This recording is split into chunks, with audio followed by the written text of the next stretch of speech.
Pour des raisons économiques, de plus en plus de patients n'hésitent pas à se rendre à l'étranger pour se faire soigner. C'est ce que l'on appelle, vous le savez, le tourisme médical. La Tunisie, par exemple, accueille chaque année 500 000 patients. Jocelyn Debroux et Salah Grabi ont suivi un couple originaire de l'Oise, pris en charge par une clinique de Tunis dans des conditions de rêve.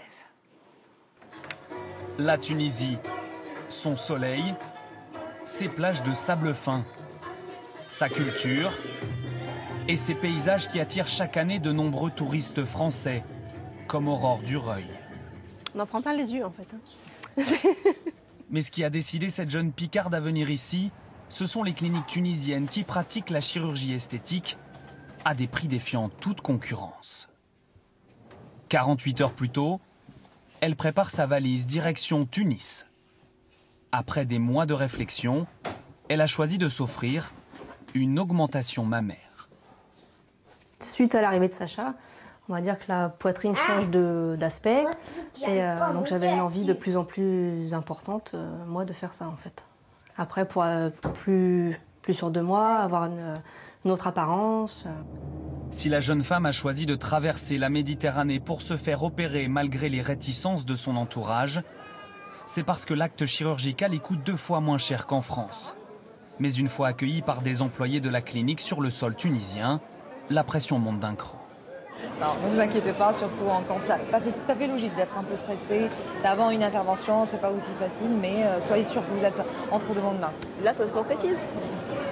C'est la fin, on va dire. La fin d'un complexe et une opération qui aurait coûté près de 5 000 € en France.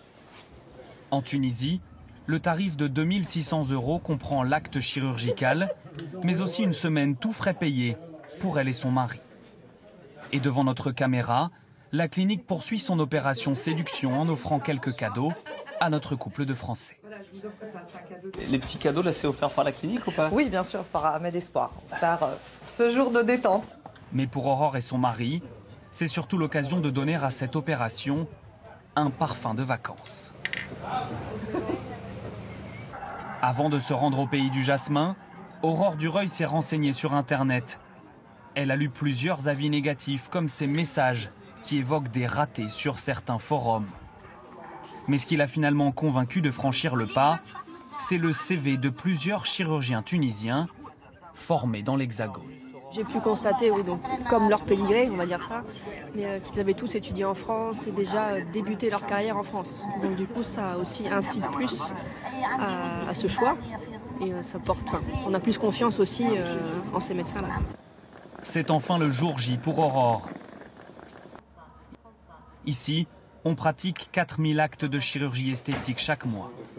Et les rendez-vous s'enchaînent pour la jeune Française. Ça va, tout va bien? Ça va. Après l'anesthésiste, elle rencontre son chirurgien tunisien, le docteur Mazoud, formé à Grenoble. Avec lui, elle choisit ses prothèses bonnet D, quelques minutes seulement avant l'opération.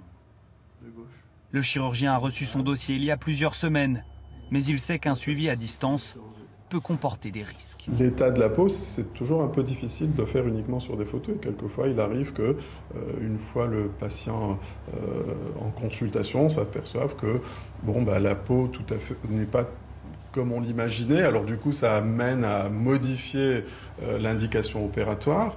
Mais pour cette patiente, aucune contre-indication et l'anesthésie peut avoir lieu. Quelques heures plus tard, nous retrouvons une jeune femme soulagée et visiblement satisfaite du résultat. Désormais, elle croise les doigts pour que les prochaines semaines se passent sans mauvaise surprise. C'est sûr que je serai loin, après s'il faut revenir, on reviendra. Après, entre guillemets, c'est qu'à 2 heures de vol. Mais je pense pas. Voilà.